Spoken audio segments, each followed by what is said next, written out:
So there we are. I will leave 15 minutes at the end of this lecture, which I don't record, so that you, if you have any questions and don't want to be on camera asking the questions, there will be time for that. I will be pausing the video during the break as well, so you have time to ask questions offline. Otherwise, if you have any questions as I speak, use the raise hand feature in Zoom, and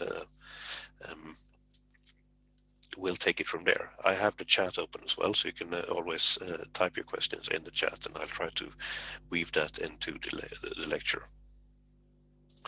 So, software design. Any questions before I start, though?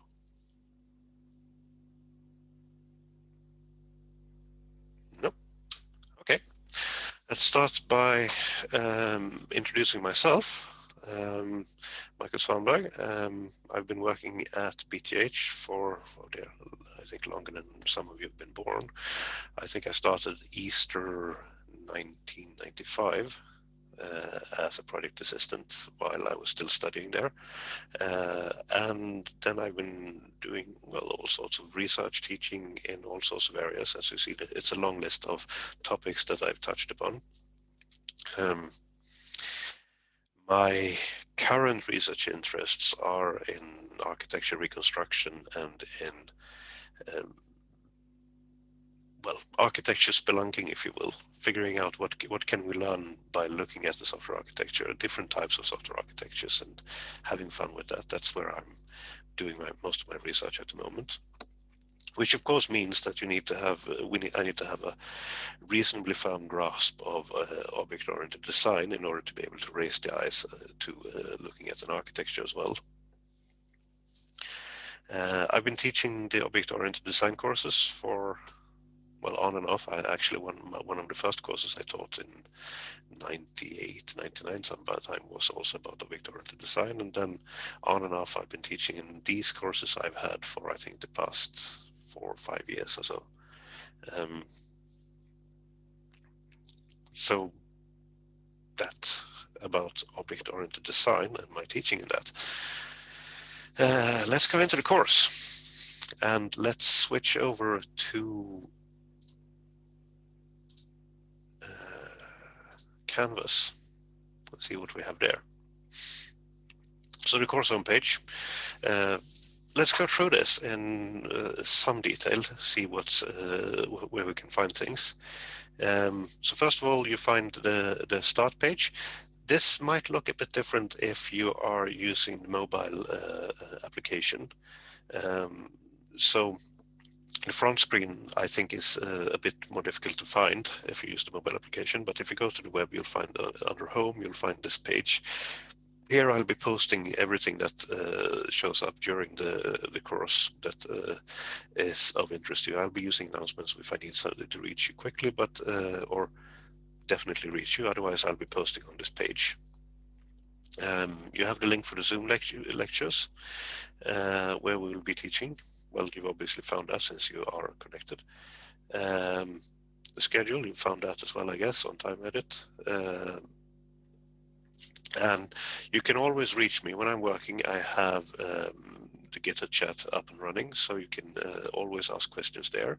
If you would prefer to use Discord, this is my ID. If you have questions, things you'd like to discuss that you think might be of more general interest, you can always start a discussion on Canvas. And of course, you can send me emails and so on as well. Now, the course is organized into, or the course material is organized into a bunch of different modules. This doesn't quite look the same for you because this is the teacher view, but it's the same information. It's just I have a few more options available to me. Introduction to the course is one module, and each module basically has things to read, things to places where you can find more information, dive deeper into the material, the topic of that module, and then there are things to do in each module. Some of them are assignments, some of them are just exercises, practice exercises for your own sake. So that's the structure of each of the modules. You see there in the course introduction that there are a few things to do about forming a group, test plans, and so on. Do that as you see fit. And then there is one module with the assignments that are relevant for your course code. It may look like there's a lot of information here or a lot of things to do. Don't panic. If you look at what's actually happening here, you have assignment input, you have texts that introduce parts of the assignment, and then you have one or two small assignments connected to that, and then you go on to the next one where you have text and then something to do. And then the next one, there's things to read, things to look at, dive deeper, examples and so on, and then there are things to do. So it's really not as much as it may seem. The assignments, you're working on one particular system. It's based on an old 1980s, I think, somewhere in the 1980s game called Mean Streets. Which was a crime noir type of game.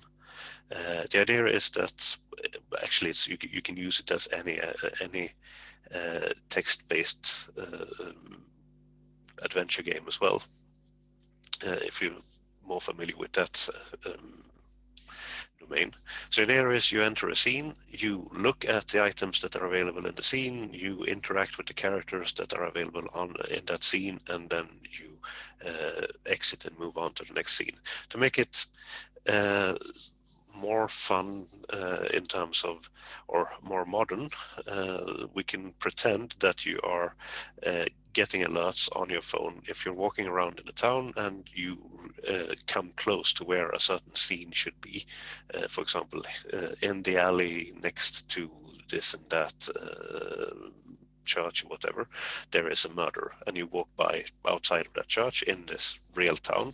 The phone might alert you and saying that, well, in that alley there's a murder, please go there, and you go there and you can interact with the game at that particular place. So rather than having the scenes all available while sitting at in front of your desk, you have to walk around a town in order to find the different places where you can interact with the game. So that's the basic idea behind the game. You will not be implementing all of this game. You won't be doing all of it, all that is required to build this game. The reason why we have this game, or this big project, is because we used to have one big project that the students could pick a project and then do all the different tasks on their own project. And they really liked the idea of having a project that continued throughout the entire course. So we stuck with that. But rather than you building upon your own work for each next assignment, which means that if you do something wrong in the beginning, it'll just become more and more wrong for every new assignment you do. So that's why we have this, we give you this game and this task, and you're doing parts of what's required in this particular project. So you still have the idea of a project. You don't have to learn a new type of system for every assignment you do. You can put what you're doing now into context of what you've done before, but you're not relying on your own possibly flawed previous work. So for every new part of the course, if you do interaction diagrams, for example, what we do is that we give you like 2/3 of of the interaction diagrams, and you do the remaining 1/3. You might not get the 2/3 of interaction diagrams here. You might have to look forward and into the next assignment set, and you'll see some of the interaction diagrams there, so that you're always basing your work on something that is given to you. So we give you some part and you do your bit on that, and then for the next assignment we give you an equivalent bit, and then you continue working on that. I don't know if that makes sense. But have a look at Canvas, read through the assignments, read through what is expected of you, and I think you will get the idea of it pretty soon. Now, as I said, this is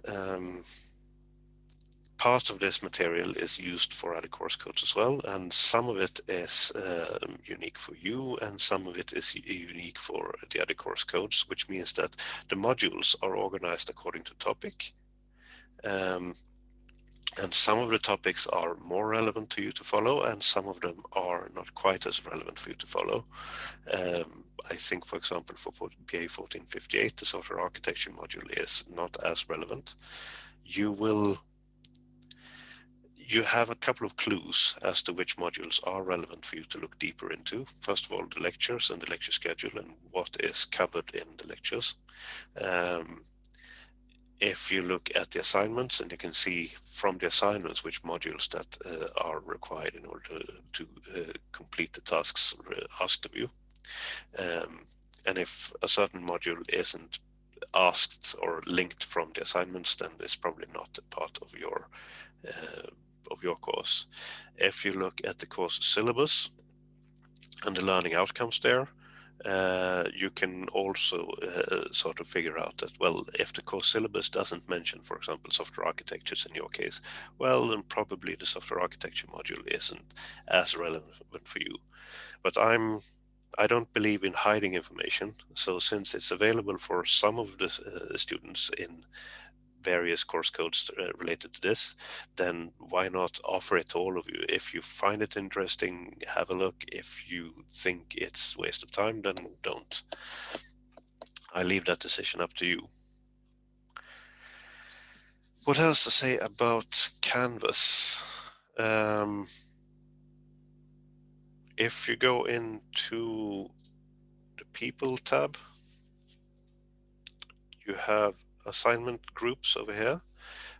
Those are the ones that you're going to use for the assignments. So for the moment, there's a bunch of empty groups. So take your name, drag it and drop it into the groups as you see fit. I'm leaving it to you to decide which groups you want to work with. Between 3 and 5 students in each group is preferable.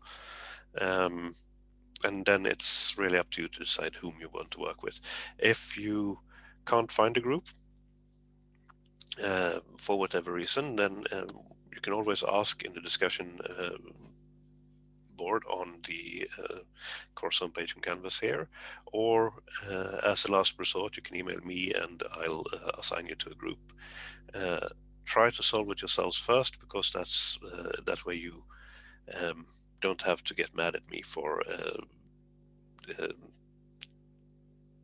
dictatorially put you into a group that you didn't really want to be part of. So try to solve it you first, but if you can't, then send me an email and I'll allocate you to a group. What else? That sort of covers Canvas, I think. Switching back to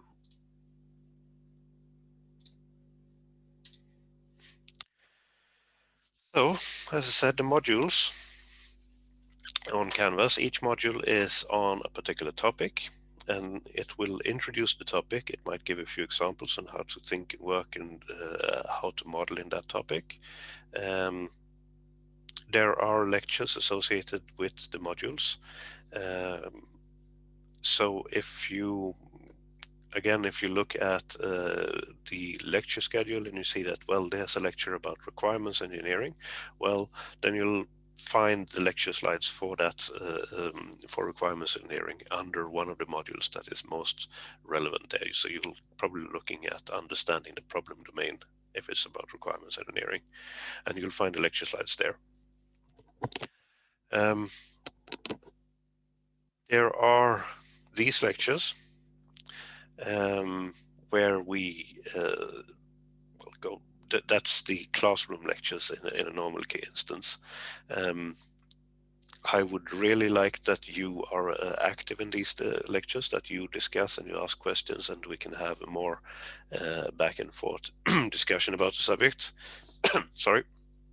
And then there's pre-recorded material that will go through it in further detail. So essentially everything that you can read in the book, everything that is the mechanics, the simple mechanics, this is how you draw a class and so on, that's pre-recorded, that's material that's available to you already now. And then the idea is that with the classroom lectures, or these Zoom lectures, as you will, if you will, we more discuss what is a good design. How should you think when you evaluate different design alternatives? So that's the difference between the pre-recorded lectures and these live sessions. And then there are things to do in the modules, and as I said, some of them are so in the topic modules, it's things that you can do to exercise that particular topic. And then the assignments are all the assignments are in one module. The assignments are I think they give you 6 credits or something like that in this course. Completing the assignments is where the bulk of the credits for the course will be. There is a written exam in the end as well. We'll see how we'll do that, if we're able to do it on campus or whether we should do it online. That is a decision that I don't know yet how the university wants to do it. But that's basically the structure of the course. The course book is Craig Larman, Applying UML and Patterns. There are, I think, 3 + 1 different editions of it. So you have three editions that basically has the same contents, but the number of pages doubled by each edition. So if you can get hold of a second edition or a first edition, that'll do fine. The reading suggestions are based on the third edition, but it's not difficult to map to the older editions either. So if you can get hold of an older version, please be my guest. There is a softcover edition from 2015 as well, which is, I think, slightly cheaper. And you might know of some local publisher that's able to give you a better price on a version of the book as well. So this book covers most of UML and the unified process for doing software design. It goes through a bit of design patterns. It touches a bit upon software architecture, but it doesn't go really deep into that. And another course book is the design patterns book. This is one of those books that if you go in and look at the bookshelf of any software engineer, they will have a copy of this book. It's actually one of those books that's surprisingly read and used. I still, when I pick up my copy and to prepare for a lecture or something, for example, I still find new and interesting stuff in it. It's not a book that you read from cover to cover. It's more of a reference book that you have a particular problem, and then you go into the design pattern book to look more, find solutions and solutions to that problem, and what benefits and liabilities you get from using a particular solution. So those two are the main course books. I might mention other books during the course, but these are the two that are in focus really throughout the course.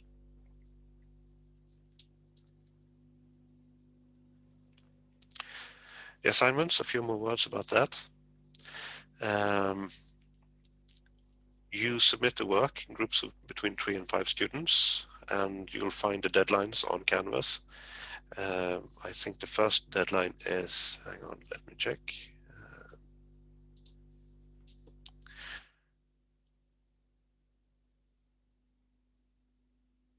Never mind. The deadlines are on Canvas. There is one special case, one special assignment. Thank you. 29th of January is the first deadline, yes. Create detailed use cases. There is one assignment, discussion of grass patterns, and I always get questions about that. There is no submission link. I can't submit that.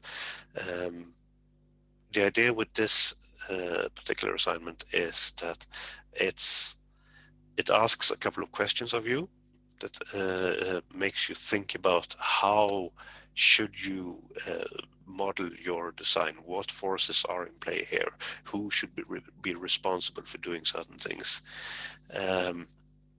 And what you answer here, your thinking here, is visible in the next assignment where you will do interaction diagrams based on these questions. So we don't have a need to see your answers to those questions. They are mostly there to help you think properly. And then that will shape the answer to the next question or the next assignment. So don't spend any time on building or doing the most elaborate, wonderful report on this assignment, because you are the only ones who are going to see it. It's there just to force you to think in the right direction before you start working. So there are no points. I don't think there is even a submission on it. The idea is think. Don't bother that much about formatting.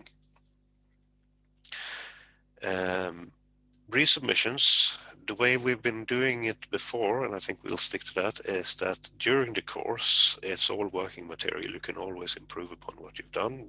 You discuss with the person marking the assignments, Usman Nasir. I think he's here in online as well. Can you give a wave in the chat, Usman?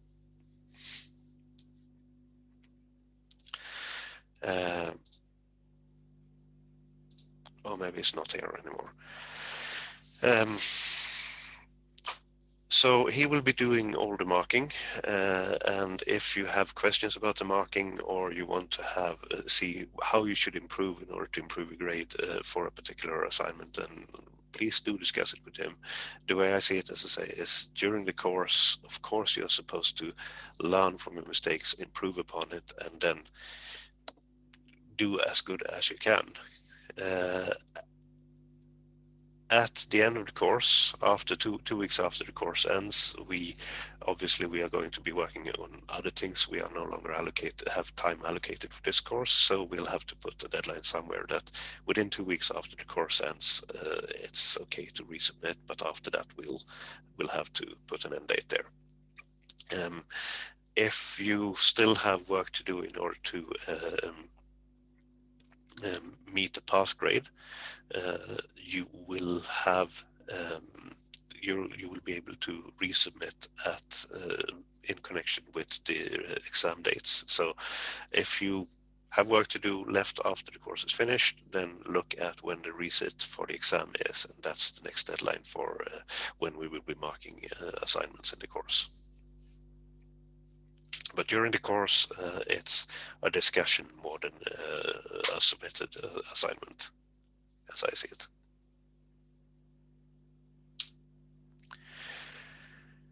You will be doing a lot of UML diagrams in this course, class diagrams, interaction diagrams, and so on. And I don't require any particular tool. It should be a UML tool. It should be something which is actually dedicated for doing this type of diagram. So Microsoft Paint is out of the question, but any UML tool will work. Pen and paper is obviously also not okay. But which one you prefer is really up to you. I am partial to the last one, Plant UML, because it allows me to actually more or less write it as code, write my diagrams as code, and then I'll generate the diagrams based on that. You'll see me use this during the lecture, so you'll find good examples, plenty of examples of that throughout the course. But if you prefer something which is more pointy, clicky, then you can use any of the others. I've used StarUML a bit, and that was a fairly decent experience. So if you're more of a point-and-clicky person, then please find a good tool for that. There is, in your case, 1458, yes, there is an implementation assignment in the end. Again, I won't tell you exactly which programming language to use. You might have different languages in your background, programming languages, and use one which you feel comfortable with, object-oriented programming language, obviously. I probably use something looking close to Java syntax in the when I do the diagrams.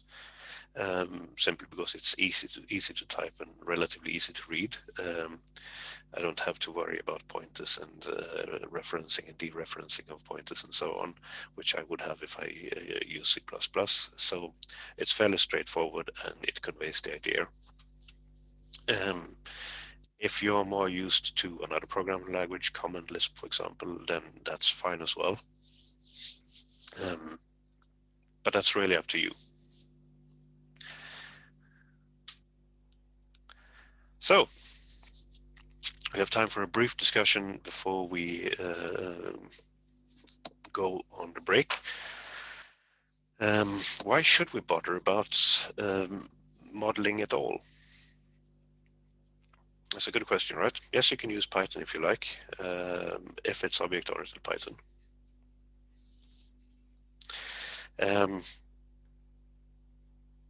So a lot of younger students, and for that matter also in companies, they think that why should we waste time doing modeling? We want to start coding. What's the benefit of doing modeling instead of just writing the code? If it's good code, you should be able to read the design based on it without having to do all these extra diagrams that no one will look at once we're finished and so on. Those are voices that you hear quite often. So in 2014, actually they did it in 2013, but they published in 2014, a colleague of mine and a friend from New Zealand, they together did a big survey on all sorts of software engineering practices. And in this big survey, they had one question: do you model? And nearly 4,000 practitioners from industry answered that question. And the answers were more or less, no, we don't model, or hell no, we don't model.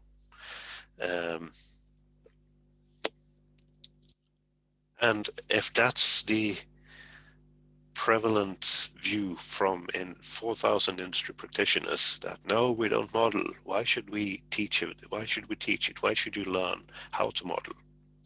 And of course, there is more to this story. If we also, or they had a free text answer as well. So it was first a checkbox, do you model, and so on, and then they could explain in more detail in a free text answer about what they do instead or how they deal with modeling. And there's a completely different story in there. So these 4,000 industry practitioners, they do sketches, informal models, they use a whiteboard, they do a casual diagram, back of a napkin kind of things, but they don't do formal UML. And you get explanations like, well, if it's complex designs, sometimes we will do modeling, or initially when we start coding, but we don't keep the diagrams afterwards. We don't update them. We don't keep them on par with what's in the code after a while. And we only do it in order to visualize on a big picture, high level, and then we don't do the details. We do some type of modelings, but we don't do UML. Or when we need to communicate and coordinate with other developers, then we use some models, but not otherwise. And the summary of all of these free text answers was that they do model, but they don't model as they think the academic world expects them to.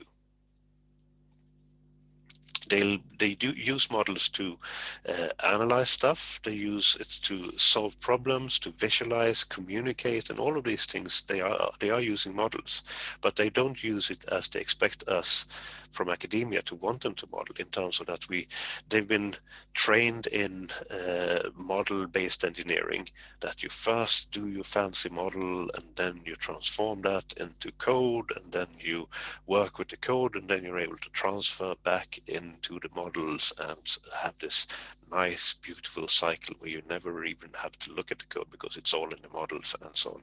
That's what they've been taught at universities, and that's the type of modeling that they don't do. Or just the fact that we've been telling them that, or teaching at universities, that a model is only as good as how close to reality it looks like. So you do a model and then you start writing code, and then the code changes, and then you have to go back and update the model, because otherwise the model is useless. And of course, and they don't do that. So, well, we don't do modeling, not in that sense. But they do use models. They, as I say, these back of the napkins things, they are also models. Working on a whiteboard, sketching out ideas, that's also modeling. And you can, of course, do that without any knowledge of UML, for example. You can invent your own syntax. You can say that this little round dot, that's a class. This little other round dot, that's not a class, that's a concept. And this little round dot over here, that's an object. That's okay. And as you're standing in front of a whiteboard and you're explaining things between each other, everyone knows that this dot was a class, that one was a concept, and this one over here is an object, because you're all there, you're all participating in the discussion. But it also means that you're wasting a lot of effort explaining to each other, why is this dot different from that dot? So modeling or UML gives a common language in that sense, that if I draw a box like this, well, that's a class. If I draw this other type of box with rounded corners, perhaps, well, that's an object. It gives you tools to analyze the problem from different perspectives, and we'll get more into this during the course. But it's so with UML or with any modeling language, what you get is a common vocabulary, a way to skip ahead. You don't have to first agree upon what you're doing, what the diagram means, and how to analyze. You have a few shortcuts there, and that's modeling. That too is modeling, to have this tool set available for you, so you can focus on the relevant part, which is actually figuring out how to build a particular piece of software and what particular piece of software to build. So we use modeling to analyze and explore the domain concept, to understand what is the problem domain. We use it to solve problems. Which objects do I need? How do they need to communicate in order to solve a particular task? We use it to visualize, so we can show ourselves, our colleagues, our future selves, and our future colleagues. Say 20 years down the line, we can use the same model to show the overall concepts that we had in a program. We can show it to our customers, perhaps. And all of this visualization is about communicating with ourselves, with the team, with other teams, with our customers, and as I said, with our future selves and our future teams. Some new employee 20 years from now can use the same model and see how we intended the software to be built. So that's the modeling part of it. And with the models, we also get a particular mindset where you analyze a problem with objects and interactions. And that sort of comes, that's really the most important thing, but it sort of comes on the side when you look at the modeling. And when you look at object-oriented design, that's the main benefit that you have, is that you learn how to think in terms of objects and interactions and responsibilities between objects. And that's really what I hope that you'll, if you don't remember anything else from this course, then this way of working, this way of analyzing a problem, that's the most important thing that you get out of this course. You will probably never do a full-scale UML everything anywhere in your life except for this course. You have, what we offer you in this course is, as I say, it's a toolbox. And you will pick those tools that are relevant for you at one particular point in time. So if you're doing requirements analysis, you will pick parts of that toolbox. If you have a particular difficult problem that you try to make sense of during the implementation, you will use another part of that toolbox. If you want to get an overview of how requirements and tests fit together, well, you will use some part of the toolbox, but it's probably only in this course that you will use all of the toolbox at once. But knowing what's in there means that you can choose which tool to use at one particular moment. You will also know what you sacrifice by not using everything else. So these different parts of UML and modeling, they connect to each other so that what you produce in one step is the input for the next step. And then what you produce in this step is the input for the next step, and so on. And if you skip one step, what part of the input for the next step have you then sacrificed? What benefits have you sacrificed for focusing on on a particular part of this entire chain of working? So understanding that, understanding how the different parts of the modeling process works and how they fit together, means that if you don't do all of it, you also have an awareness of what you're sacrificing.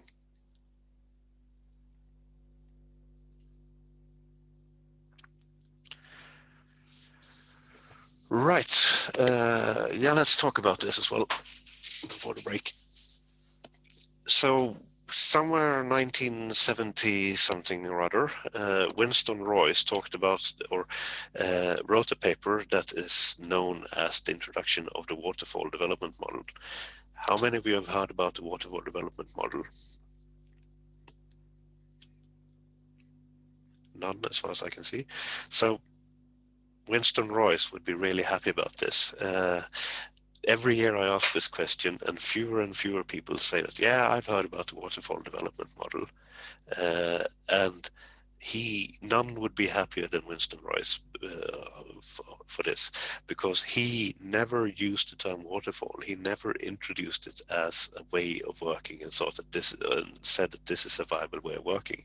What he did was that he wrote a paper where he introduced that there are different development stages.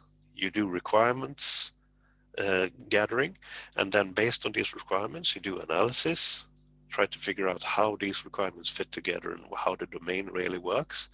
And then you do design based on this analysis. Once you understand how the real world works, you do design for the parts of this real world that you're actually going to build in your software.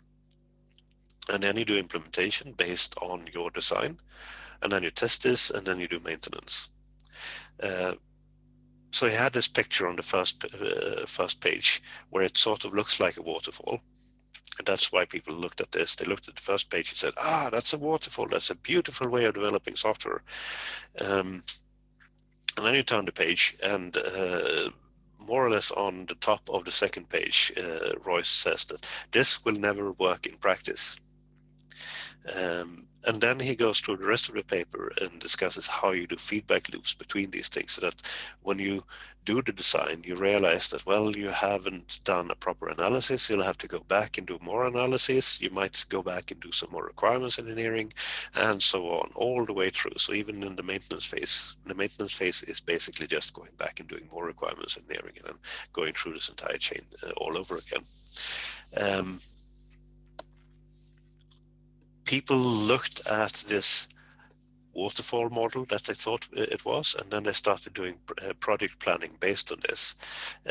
They started thinking that, well, we have to do requirements engineering completely. We have to know all the requirements before we can even go over to analysis, and we can't do any proper design until we have all the analysis done. So you more or less introduce bulkheads between the different stages, and you can't go back, so you have to do everything proper first, and that doesn't work. And Royce knew that, and he wrote the paper saying that this is not how you're going to do software. You're going to iterate and go back and do more and more, learn more as you work with the software.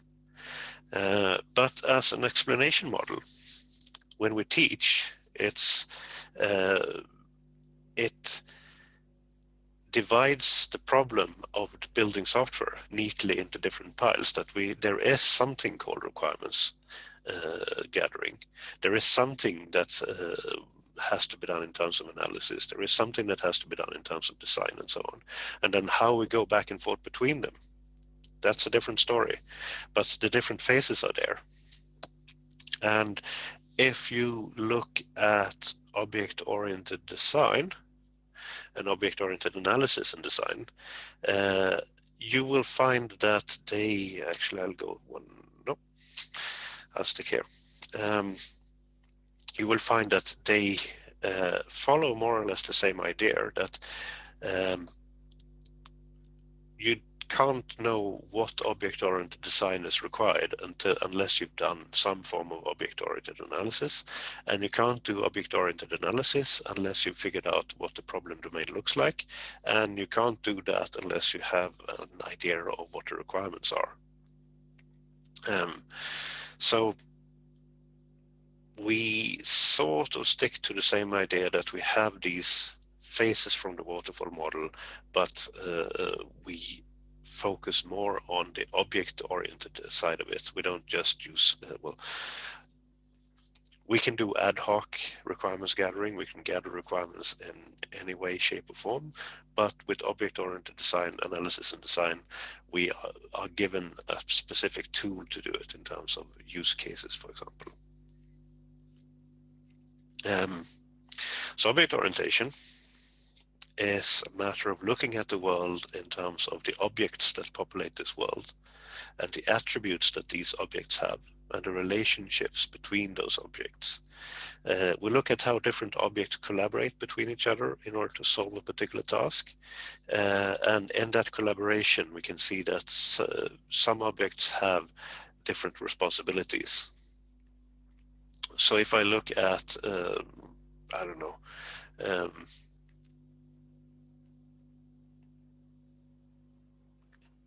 actually, let's take an example from this morning. I observed my two cats through the window, and they collaborated in order to catch birds. So my two cats are in this case objects. They have attributes. One is a better hunter than the other one. One likes to be outdoor, the other one prefers to be inside. They have a relationship in terms of that, well, they know each other at least.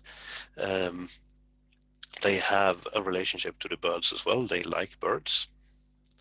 And they collaborated. One of them was sneaking up behind the birds, and the other one was waiting in front of the birds.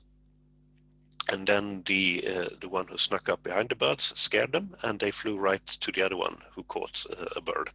And then they could have breakfast, both of them. So that's a collaboration. And they have different responsibilities in this collaboration. One is responsible for scaring the birds, and one of them is responsible for capturing the birds. We can look at this in many different ways. We can just look at the process. If we remove the objects, we just say that in order to catch a bird, you have to scare them, and then you have to catch them. But with object orientation, we also look at there are objects that interact in different ways. In this case, it's living entities. In other cases, it might be things that interact or have relationships. I have a car, for example, and the car has wheels and so on, so it might be dead objects as well. But in terms of looking at the world in terms of figuring out how the world works and how things fit together, looking at it as objects and objects with attributes and relationships and so on, turns out to be a rather powerful mechanism in order to make sense of things, because it allows you to divide the world into smaller, more manageable pieces, where each part of the world can be looked at more or less in isolation, that one object can be looked at without having to worry about everything else going on around it. So in object-oriented analysis, we try to figure out what is the domain in which we are trying to solve a problem, the problem domain. What are the requirements for the system that we're trying to build? What kind of what parts of this problem domain should we try to address in some way or another with our software?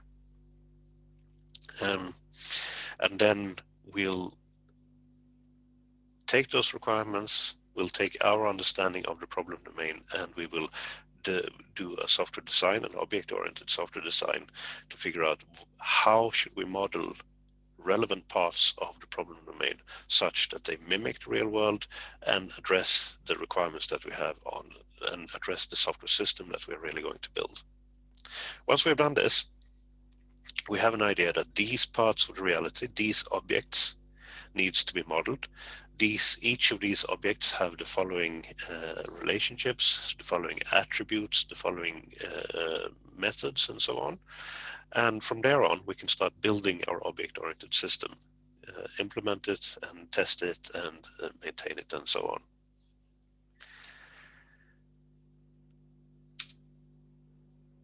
All right, let's take a break there. I'll pause the recording. Here we are. So object-oriented modeling, if you follow one of these preset, if you will, set groups of models and so on, like UML, what you will get is a traceable chain from requirements to the code and the test. So the idea is that, as I mentioned before, that the input from one, or the output from one step is the input for the next one. And then you get this unbreakable chain, more or less, from requirements all the way down to the code and the testing. So for example, if you do UML modeling, no, actually I have this on the next slide, so I'm not going to do it here. But following this chain means that you have this, or doing all the modeling in UML, for example, means that you have this chain going from requirements all the way down to the end product. And the idea is that you go from these vague requirements and come closer to, and closer and closer to something that you can actually implement and test. Do this fully, and you have something called model-driven development. This has been a wet dream of researchers since, well, forever. And the idea is that doing a model is something that can be relatively quick. It's cheaper than doing code, and it's an abstraction of the code, so you don't have to worry about all the coding details. And it's something that is more rigorous, they would argue, than code, because you can do formal verification of it and so on. I utterly disagree with that step, at least, because if you need to do it, if you do models to an extent where you can actually do formal verification on it, well, then it's not going to be cheaper than the code. It's going to be much more expensive than the code, because it's even the code is difficult to do formal verification of. UML is one set of these models. So when I started out as a software engineer, we had there were 7 or 8 different methods for doing object-oriented design. We had Charles Rumbaugh had one, Grady Booch has one, Co Jordan had one, and so on. There were a whole bunch of them, and then a couple of the big ones, Eva Jacobsen, Charles Rumbaugh, and Grady Booch, joined up and took the best parts of their 3 models, and then they modeling sets, and then they did UML, Unified Modeling Language, as a result of that. So UML is a set of models. Connected to that, you have the unified process, or the rational unified process, because the company they started was called Rational. And this unified process is the order in which you do things and the processes around how you should create these different models. So the unified process is the process that helps you transform from these vague user requirements all the way down to the code using the UML models. So here's the chain. So with the user requirements, we will do use case diagrams and use cases. The idea is that we list all the different scenarios, usage scenarios that you have. That's our, and then we, first of all, we just list them. What can I do as a user against the system? And if there are different users, they might have different use cases. Can I log into the system? Can I, if it's a cash system in a shop, can I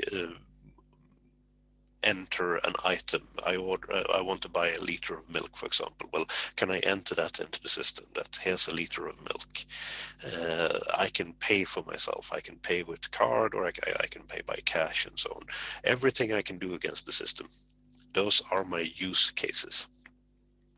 I list them, and then I might do a use case diagram where I relate them to each other, that these users can do these use cases.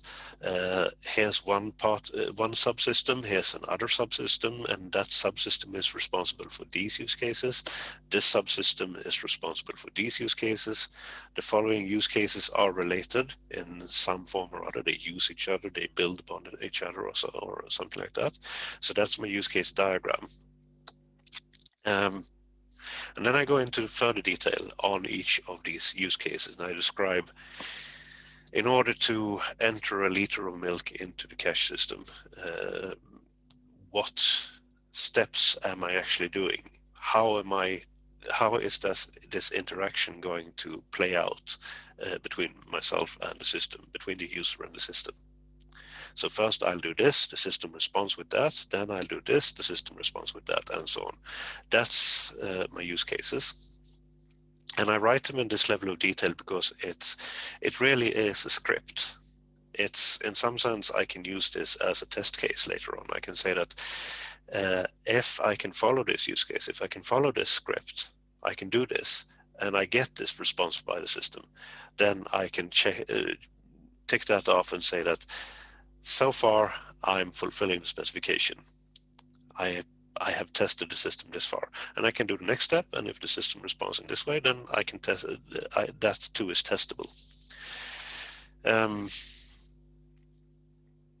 I can show these scripts to my end users, and I can discuss them. It's written in natural language, which means that they can understand what's going on.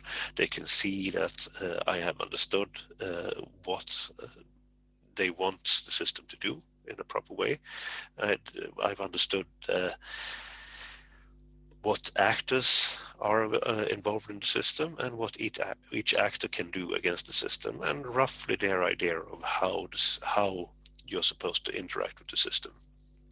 So these are a discussion tool. These are something that I can use to discuss with the customers, and I can use them to discuss with my testers. I can use them to discuss with my documentation unit, if I have something like that can do training and write manuals and so on based on it as well. So that's my first step, to figure out what can I do against the system. Next step is to look at these use cases and all other type of documentation I might have of the system as well. And I'll do my domain model, a conceptual model, saying that these are the entities involved in this problem domain.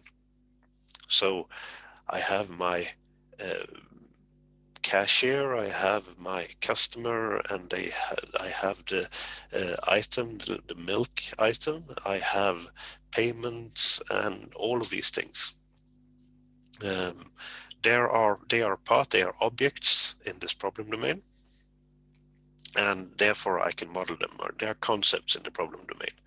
They have attributes, some of them, and they have relationships, some of them. So I'll do a conceptual model, and then I will do based on, so this is all understanding the problem domain. This is analysis. This is figuring out what can I do against the system. I haven't looked at the system even. I don't know anything of how it's going to be built. And I'm looking at the problem domain. What does the problem domain look like? Again, I have no clue what system I'm building. I just look at how does the world work. And then the next step is to do system sequence diagrams. And then I look at one particular use case, and I try to extract from this particular use case, what do I do against the software system?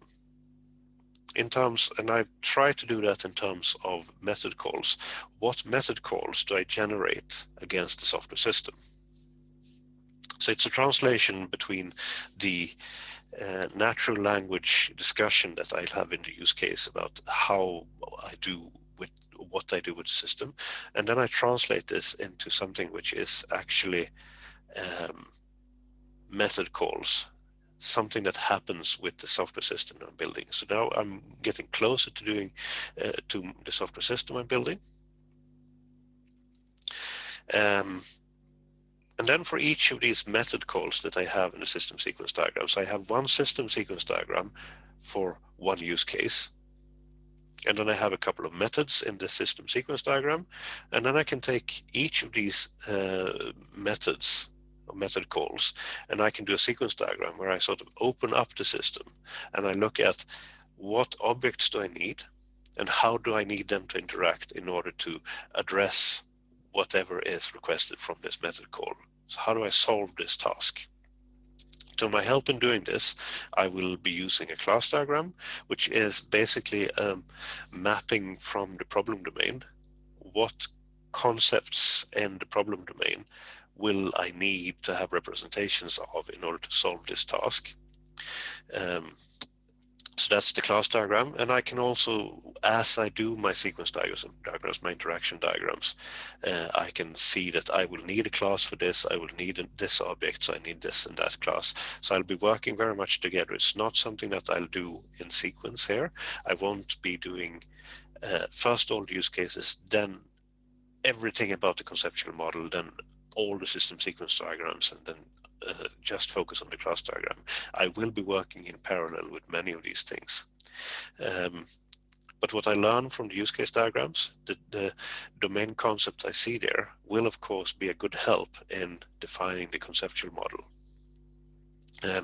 But I might start with some domain modeling first. Might start by looking at what domain concepts do I actually have in this problem domain, and I'll brainstorm that for a while before I even go into the use cases.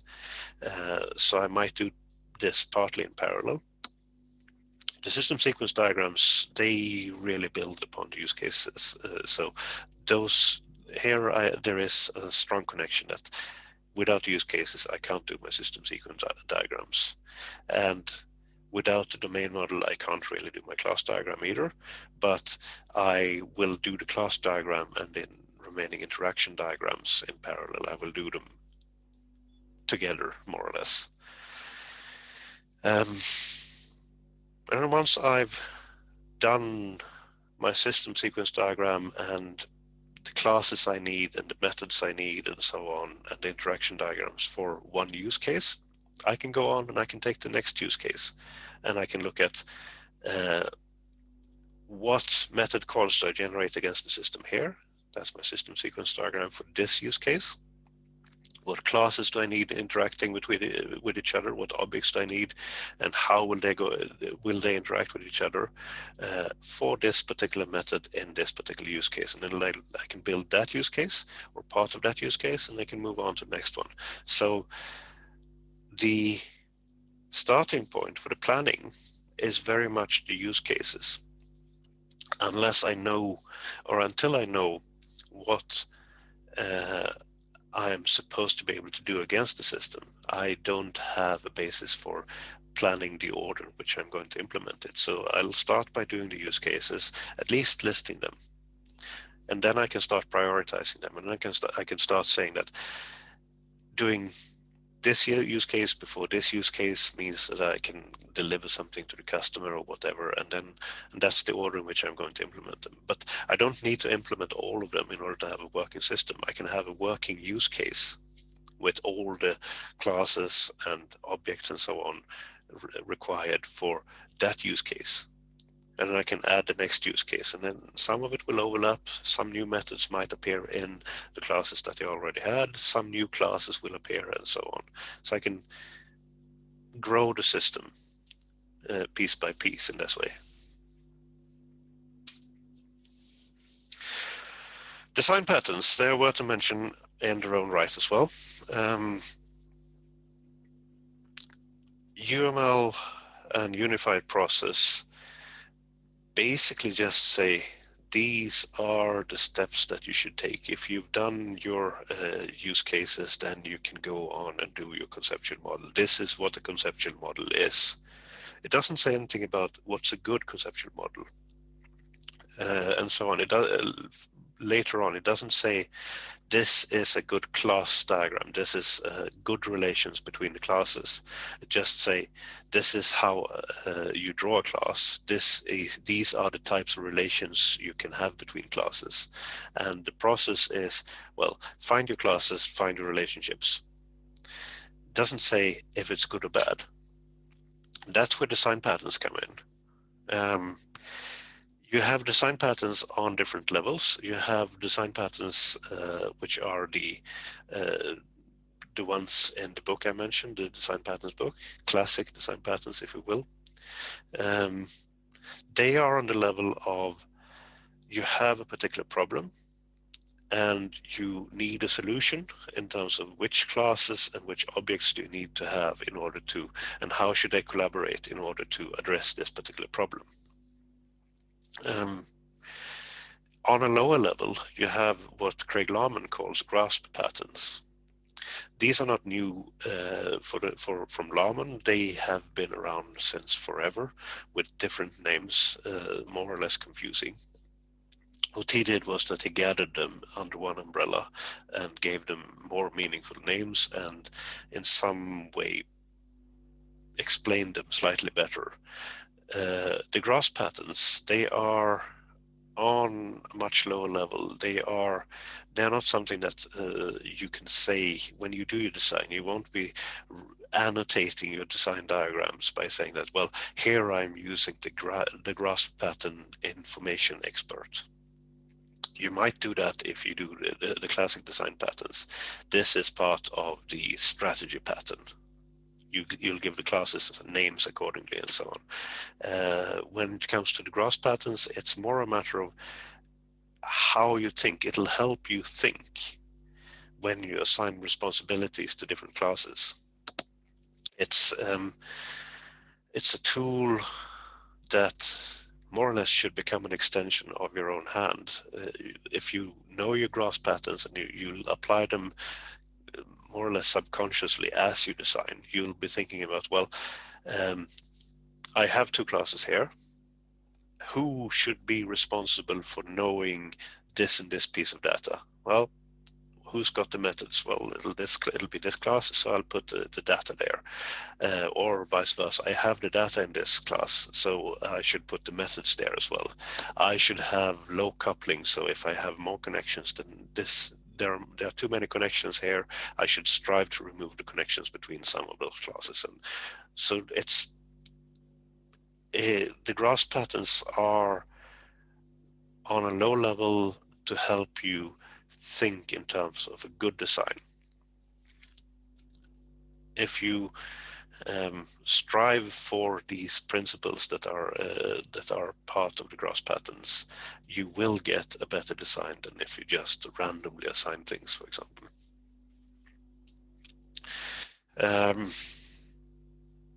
So design patterns and the grasp patterns, and on a higher level for that matter, architectural patterns, are very much the difference between a design, any design, and a good design.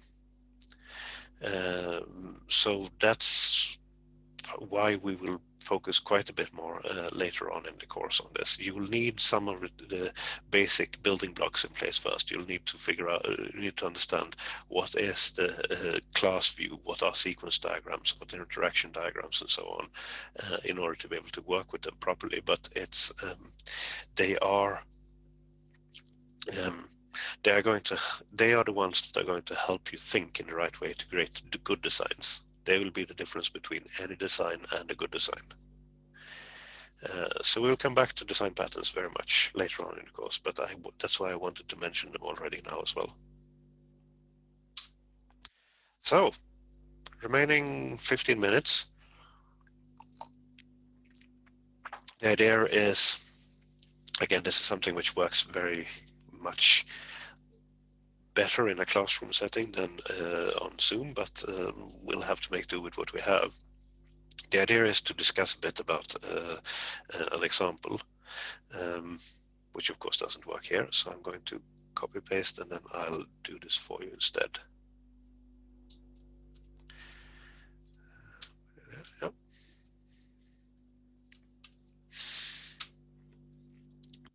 So here's the idea of a software system. A discussion forum, I don't know, you've probably used a couple in your days. You've used Discord servers or Gitter or Discourse, I think is one, NodeBB, PHPBB, whatever you have. And these discussion forums, let's move this better. A good starting point here is to just look at what are the main concepts in this world of discussion forums. So we don't have to think now about how we're going to build this. We don't have to think about security and access rights or anything like that. Just what are the main concepts? And so what we have is we will have, I guess, we will have posts. We will have a post is posted into a topic, and the topic can be part of a certain category, right? What else do we have? We have a user, which has and the user has a profile.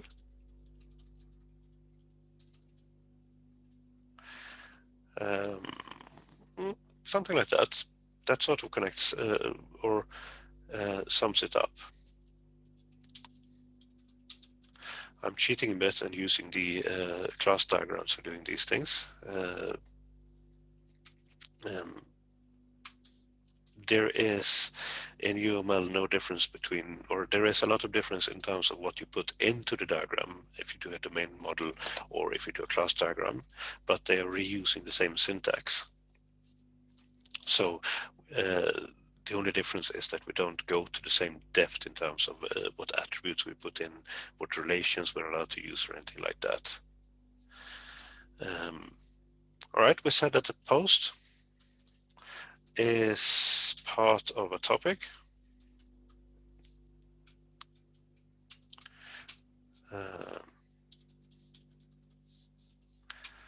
We said that a topic, or let's do that the other way around. A category contain topic.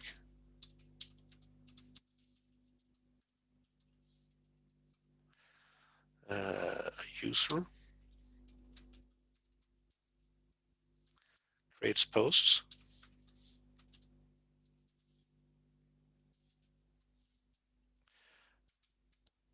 Okay, so this is, by the way, this is, I talked about plant UML before. This is the code I need to generate in order to, or this is the code I write in order to generate a diagram. So let's compile this and see what we've got.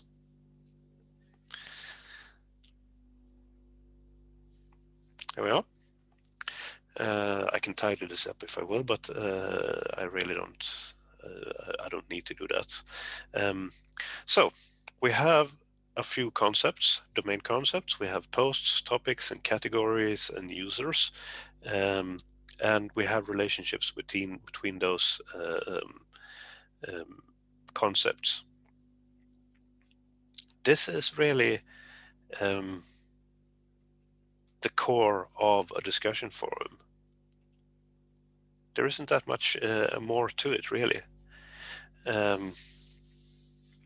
Everything else that you can think of when you think, well, I need to write the software for this discussion forum.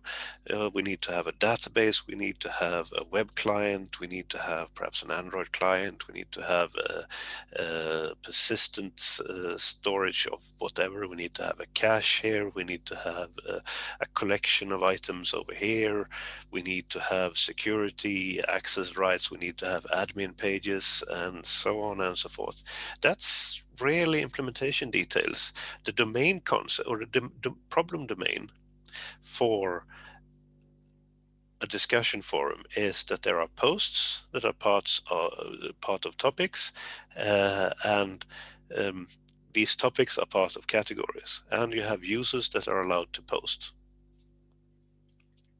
You can, of course, there's slightly more. You can read posts, and you can update and so on. You can create, read, update, and delete. But this is the long and short. This is actually all you need. All the problem domain needs to have. As a good starting point, at least. We can fill this out with more details. We want, for example, to have a username. We might have login credentials.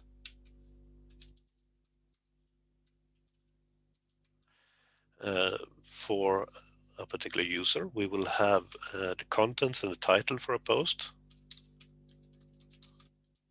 Or actually, the topic will have a title.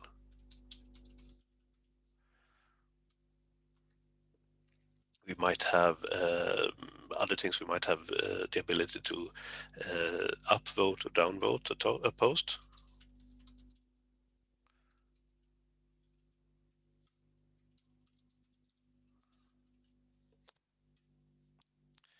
An edit history, and so on.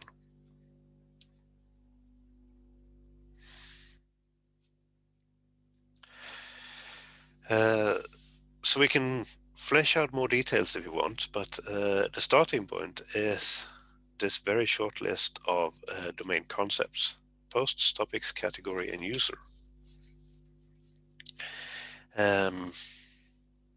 What else can we talk about here? A few things. First of all, you notice one thing about the domain concepts is that they are nouns. So if you quickly think about your old language classes, what's a noun? Things you can touch most of the time. So if I look at this discussion, this description they had in the beginning, anything which is a noun is a candidate for a domain concept. So we have forum might be part of might be a noun, or it is a noun, so it might be part of it. That might be some sort of container for everything else. I skipped that one because it's sort of too big, but I can put it in if I want to. If I think it has a significance for what I'm going to build later on, or if it has a significance in terms of how I'm understanding the system, I can throw in forum, for example, as a concept as well. Category, topic, post, user profiles, those are all nouns and should or can be domain concepts. Private messages I haven't done anything about, but a private message is really just a post with limited access rights. And then these things, that is, the system consists of a server park, a database, web client, and so on. Yes, they are nouns. so I should at least consider them. Are they part of the problem domain, or are they part of the solution space? And it turns out that all these things with database, web clients, and so on, they are part of the solution space. These are solutions to something, but they are not really part of the problem domain of a discussion as such. So that's why I left them out for now. So that's the first thing. And then the second thing that you might see is that some of the concepts are some of the nouns are made into concepts, and other are made into attributes of these concepts. And again, there's no clear-cut line here saying that this is a concept, this is an attribute of a concept. Rule of thumb is that if you can use a built-in data type for it, it is probably an attribute. If it's something that has no corresponding equivalent in the programming language, then, well, you might put a concept about it. But sometimes I will put even more complex things, like profile here. I put that as an attribute. That could actually be a concept in its own right. Name can be a rather complex thing. It can be first name, say last name, and so on.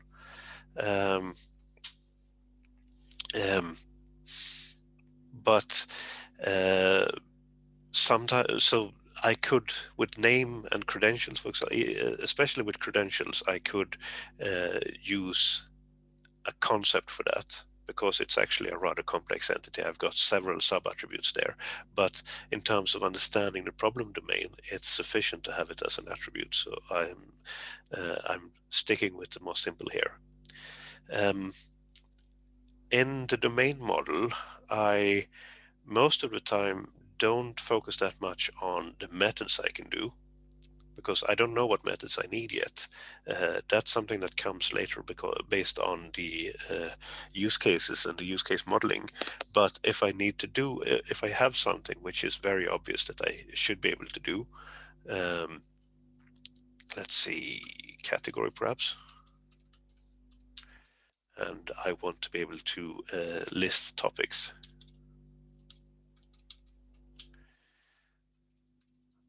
I can throw in a method there. Wait for the compilation, and then I've got a method here. So I can throw in methods as well in a domain model. Normally, it's not something that we do, or we don't focus on it, at least when we do the domain model, partly because the likelihood of going out into the real world and looking at something, an object, and seeing a ready-made API for it is rather low. If you go out and look at the letterbooks, it doesn't have a method saying open. You can open it, but it doesn't have a method for it. So we would normally not focus that much on it here. Right, that's the domain model. We can do a use case as well. We can list them at least. What do we have? I want to be able to, well, log in, create a post, and list topics. There are, of course, more, but the starting point for doing use cases would be that I simply list them like this. What scenarios are relevant for me to work with here? What can I do against the system?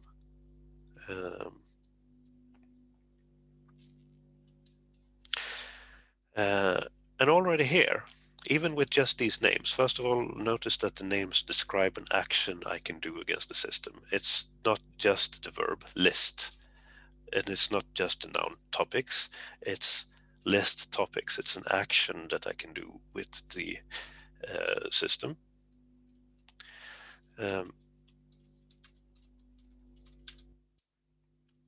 But already here I can start prioritizing things. Which is most important for me? Is it more important that I'm able to log in, or that I'm able to write new posts? I would argue that, well, it's more important that I can create new posts. I can write them as an anonymous user. So I don't have to be able to log in order to create posts in a discussion forum. And actually, it's more important that I'm able to see what is already written than, again, being able to log in. I can list topics, I can read anonymously. But if there's nothing posted, then I can't list anything. So it's less important than creating posts. So already with these titles, I can start prioritizing things.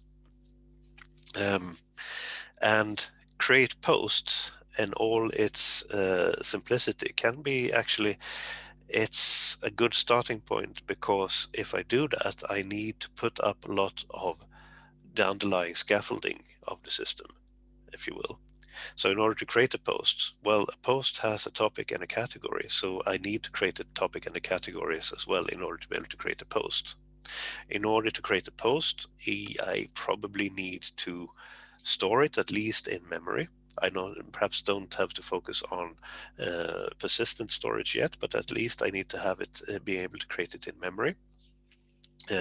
So creating a post actually gives me a minimum working system, a minimum viable product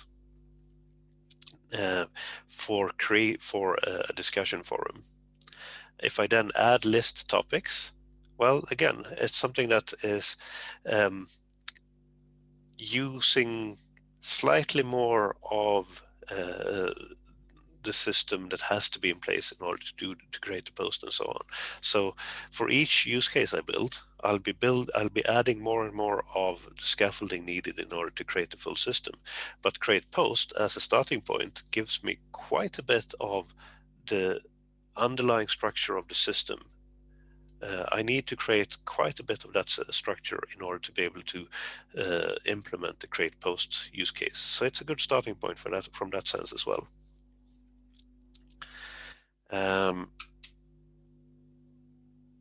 If I then go slightly deeper into this, actually, I think we will do that in the next lecture, talk about use cases and what should be part of use case. So let's stop here, and I'll stop the recording so that you have time for any questions that you might have as well.